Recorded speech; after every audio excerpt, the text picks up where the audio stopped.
आज का डेट बहुत ही स्पेशल है मेरे लिए। आज का डेट है 26/02/2026। शायद ये सेम डेट के आगे भी 26 और पीछे भी 26 ये दोबारा मेरे लाइफ में तो नहीं आने वाला है। और ये डेट इसलिए इतना स्पेशल है क्योंकि आज मेरे ग्रैंड पेरेंट्स का एनिवर्सरी है। बट अनफॉर्चुनेटली वो लोग नहीं है इस दुनिया में। अगर वो लोग रहते तो शायद उनका 64th वेडिंग एनिवर्सरी होता आज। बट मेरी ग्रैंड मदर 2020 जनवरी में चली गई और दादाजी 2023 जनवरी में। उन लोगों के बीच में बहुत ही ज़्यादा डिवाइन कनेक्शन था कि माँ का डेथ हुआ 29 जनवरी और दादाजी गए 10 जनवरी। दोनों जनवरी के मंथ में ही गए। और मेरा बहुत मन था कि जब मेरी शादी के जस्ट पहले मेरा जब रोका होने वाला था तब मेरी ग्रैंड मदर और दादाजी दोनों बहुत एक्साइटेड थे। मैं अपनी ग्रैंड मदर को दादी माँ नहीं माँ बोलती थी। तो माँ बहुत एक्साइटेड थी और लेकिन वो अचानक से चली गई। तो जब मेरी शादी फाइनल हो गई और शादी का डेट निकल रहा था तो मेरा बहुत मन था कि उनका वाला एनिवर्सरी डेट ही मैं अपने लिए चूज़ करूँ, अपना मैरिज डेट चूज़ करूँ। बट वो हो नहीं पाया क्योंकि आगे मुहूर्त नहीं था और काफ़ी लंबा पोस्टपोन करना पड़ता। तो सब ने मुझे बहुत कन्विंस किया। बट जब पंडित जी मुहूर्त देख रहे थे तो 26 जनवरी ही 26 नवंबर का डेट हमारे लिए निकल रहा था। तो आई वॉज सो हैप्पी। एक तरफ बुरा ये लग रहा था कि मैं फेब 26 में शादी क्यों नहीं कर पा रही हूँ। बट साथ में इस बात की खुशी थी कि एटलीस्ट मंथ नहीं तो डेट तो शेयर कर पा रही हूँ मैं उन लोगों से। और बाद में ये रियलाइज़ हुआ कि जो हुआ वो बहुत अच्छे के लिए हुआ क्योंकि जब 26 फरवरी को अगर मैं शादी कर रही होती तो दादाजी जनवरी में गिर गए थे और उसके बाद वो सॉर्ट ऑफ थोड़े बेड रिडन हो गए थे और का 3 4 5 दिन के लिए तो वो एकदम अनकॉन्शियस पड़े थे हॉस्पिटल में। तो अगर उस समय दादाजी रहते तो मैं मतलब वो मेरा शादी नाम के लिए बस अटेंड करते। और फिर कोविड का सेकेंड वेव भी आ गया और अप्रैल में मेरे चाचू को भी हमने खो दिया और इस तरीक़ा से हमारा पूरा फैमिली ही टूट गया। तो ये सारी चीज़ें होनी थी और इसीलिए मेरा शादी नवंबर में हुआ क्योंकि उस समय बहुत ही अच्छे से बहुत खुशी से सब ने पार्टिसिपेट किया और सब मेरी शादी में प्रेजेंट थे। सबका ब्लेसिंग्स था, सबका प्रेजेंस था। इनफैक्ट मैं जब वॉक करके आ रही थी आइल से तो दादाजी का हाथ पकड़ के मैं चल के आ रही थी और वो चाचू पापा जी फूफा जी और चाचू ये लोगों ने चारों कॉर्नर्स से जो चुनरी है उसको पकड़ा हुआ था और मैं बीच में दादाजी के साथ वॉक करके आ रही थी। तो ये सब कुछ और फिर सब ने संगीत में बहुत डांस किया, हमने फ़ोटोज़ लिया। दादाजी पंकज के साथ इतना क्वालिटी टाइम स्पेंड कर पाए, हम लोग शादी के बाद भी आए। तो ये सारी चीज़ें हो ही नहीं पाती अगर मेरी शादी पहले नहीं होती। तो आज मैं सोचती हूँ कि जो भी हुआ वो बहुत अच्छा हुआ मेरे लिए, नहीं तो मैं लाइफ लॉन्ग रिग्रेट करती अगर मैं 26 फरवरी ज़िद करके रख भी लेती तो इससे एक लर्निंग था कि जो होता है शायद अच्छे के लिए होता है। और मतलब मैं बहुत क्लोज़ थी माँ से, दादाजी से, सबसे। हम लोग शाम को चाय साथ में पीते थे।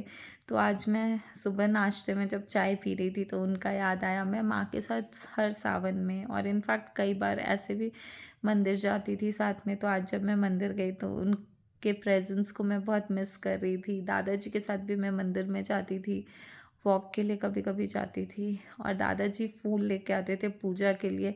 तो अभी बैंगलोर में पूरा ब्लूमिंग सीज़न है। वो यहाँ पे रोड्स में वो बहुत सारे ट्रीज़, पूरा फ्लावरिंग ट्रीज़ वगैरह बहुत सारे रहते हैं। तो उनसे ऐसे जब हवा चलती है ना तो फूलों की बारिश होती है। तो जब मैं आ रही थी वो हमारे घर के पास भी वैसा चेरी ब्लॉसम वाला ट्री है तो उससे पूरे फूल नीचे पड़े हुए थे। तो उसको देख के मुझे दादाजी का प्रेजेंस फील हो रहा था। एंड उसके बाद में और भी बहुत सारी चीज़ें, जैसे कि कबूतर को वो लोग दाना देने छत पे रोज़ जाते थे। बहुत सारी कबूतर एंड स्पैरो आती थी हमारे छत पे सुबह सुबह। तो जब मैं मंदिर गई आज श्याम बाबा के मंदिर, तो वहाँ अंदर मंदिर में बहुत सारी स्पैरोज़ थी भगवान के पास में, और कबूतर थी बाहर और मंदिर के अंदर। तो ये सबसे भी उनका प्रेजेंस फील हो रहा था। फिर हम लोग गौशाला गए, फिर हमने वहाँ पे मतलब दान किया। तो आज मैंने सोचा कि माँ दादाजी के नाम पे मैं दान करती हूँ, और रिसीट में उन दोनों का ही नाम लिखवाया मैंने, बिकॉज़ आज उनका एनिवर्सरी डेट था। और आज हम लोग होली के लिए उपला या बड़कुल्ला, जो हम लोग पूजा में यूज़ करते हैं होलिका दहन में, वो लेने गए थे। तो मतलब ऐसा कोइंसिडेंस हो रहा था कि 3-4 दिन से हम लोग सोच रहे थे कि हम जाएंगे और लेके आएंगे, बट फॉर सम रीज़न हम लोगों का पोस्टपोन होता जा रहा था। और आज लास्ट डेट था, क्योंकि कल वो पूजा का प्रिपरेशन करना है और उसके पहले वो चाहिए था हमें। तो हम वो भी लेकर के आए आज। तो एक कोइंसिडेंस होता है ना कि आज ही का डेट क्यों भगवान ने चूज़ किया। बिकॉज़ मैं हमेशा माँ के साथ बैठ के वो बनाती थी, और डेकोरेट करने में माँ का हेल्प करती थी।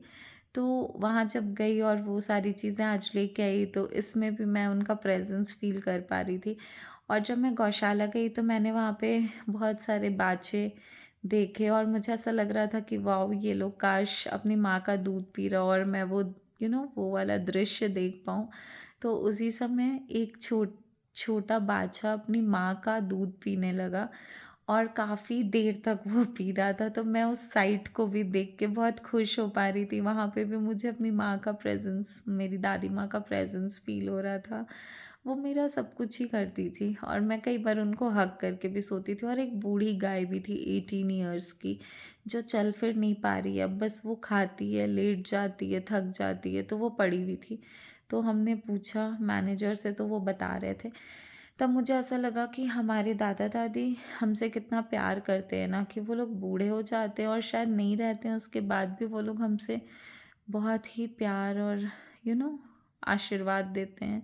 तो मुझे उस साइट को देख कर के भी उनका प्रेजेंस फील हो रहा था, कि जब तक वो लोग थे, जब स्ट्रांग थे तो उन्होंने मुझे पाला, जब कमज़ोर हो गए तो भी उन्होंने अपना प्यार और ब्लेसिंग्स देना नहीं छोड़ा, और आज चले गए तो भी हर चीज़ में अपना प्रेजेंस फील करा रहे हैं। और उसके बाद एक बहुत मज़ेदार बात ये हुआ कि आज सुबह में जब हम लोग निकल गए थे, तो सन भी बहुत हाइड एंड सीक खेल रहा था। और फिर रात में मैं डिनर के लिए बाहर गई थी, तो मुझे मून दिखा। तो मुझे ऐसा लग रहा था कि इसमें भी उनका प्रेजेंस ही मुझे फील हो रहा है, क्योंकि मैं कई बार मून को देखती हूँ ना, तो मुझे उन लोगों की याद आती है। और शायद ये लग रहा था कि वो लोग दूर से बोल रहे हैं कि लाइक डोंट वरी, अब फिज़िकल फॉर्म में नहीं तो इस फॉर्म में तो हूँ ही तुम्हारे साथ। और एक और मस्त बात बताती हूँ कि 2 दिन पहले मैं सुबह सुबह सो के उठी ना, तो मुझे ऐसा फील हुआ कि अरे आज तो सपने में माँ आई थी, और मैंने माँ को बहुत टाइटली हग किया था। मुझे लास्ट याद नहीं है कि कब इतना टाइट और इतने लॉन्ग टाइम के लिए उनको हग किया हो। मतलब जब हम लोग घर से बाहर पढ़ने जाते थे, तो कभी कभी हग कर लेते थे, बट वो कुछ सेकंड्स का होता था, या कभी ऐसे चिपक के सो गए। बट उस दिन मैंने बहुत टाइटली हग किया और उनसे बात की, और काफ़ी देर तक मैं हग करती रही। तो जब मेरी नींद खुली, तो I was like so happy. मतलब इतना अच्छा फील हो रहा था कि वाओ, परसों माँ का एनिवर्सरी है, और आज माँ सपने में आई। और मैं इतने बार उनको सपने में देखती हूँ, but day to day life course में। और इस बार फर्स्ट टाइम मैं हग कर रही थी, तो मुझे ऐसा लगा कि उनका प्रेजेंस, उनका ब्लेसिंग्स मेरे को यहाँ पे भी मिल रहा है। तो ये बहुत सारे सीरीज़ ऑफ इंसिडेंट्स थे, जो मेरे लिए बहुत ही ओवरवेलमिंग थे। और फेबररी मेरा बर्थडे मंथ भी होता है, प्लस उन लोगों का वेडिंग एनिवर्सरी मंथ भी। तो मेरे लिए तो बहुत ही स्पेशल हो जाता है। और आज मैं सुबह से बहुत ही सोच रही थी कि ये सब बातें शेयर करूँगी, तो सोचा कि आज शेयर करते हैं। और मैंने मैंने आज आज बहुत ही अच्छा सा डे स्पेंड हुआ। हम सुबह में मंदिर भी गए, फिर हमने वो वहाँ पे गौशाला भी गए, वहाँ पे गाय को गुड़ खिलाया। वहाँ पे जो बच्चे थे, जो वहाँ गौशाला में काम करते हैं, उनके बच्चे, उनके साथ टाइम स्पेंड किया, उनको कुकीज़ मैंने खिलाया। उसके बाद में फिर गाय माता का दर्शन किया।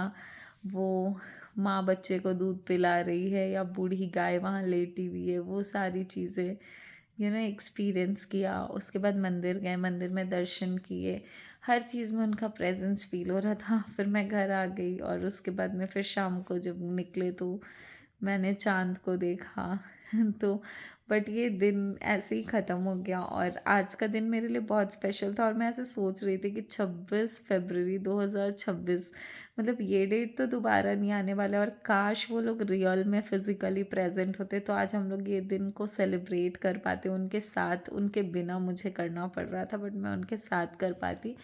और दादाजी, माँ और मैं चाय पीते हुए ज़रूर हंस रहे होते, या फिर हम लोग का पूरा फैमिली बैठ के हंस रहा होता है इस बात पे कि अरे वाह क्या डेट है आज, मतलब 26 फरवरी 2026 है ना दादाजी, है ना माँ, कितना स्पेशल और कितना अमेजिंग डेट है आज का। बहुत ही अच्छा डेट है, once in a lifetime वाला। तो ये सारी चीज़ें थी जो कि आज के डेट को बहुत स्पेशल बनाती है। हैप्पी एनिवर्सरी माँ, दादाजी। I love you a lot and I miss you so much. इससे ज़्यादा समझ नहीं आ रहा क्या कहूँ, मुझे बस मन हो रहा था कि मैं आपसे ये शेयर करूँ। आई डोंट नो अब तक मेरा मैसेज, काश आप होते तो मैं आपके साथ वीडियो बना पाती और आपको मेरे सारे वीडियोस दिखा पाती, आप बहुत खुश होते। और आपके साथ मेरा वीडियो बनाने का सपना तो अधूरा ही रह गया।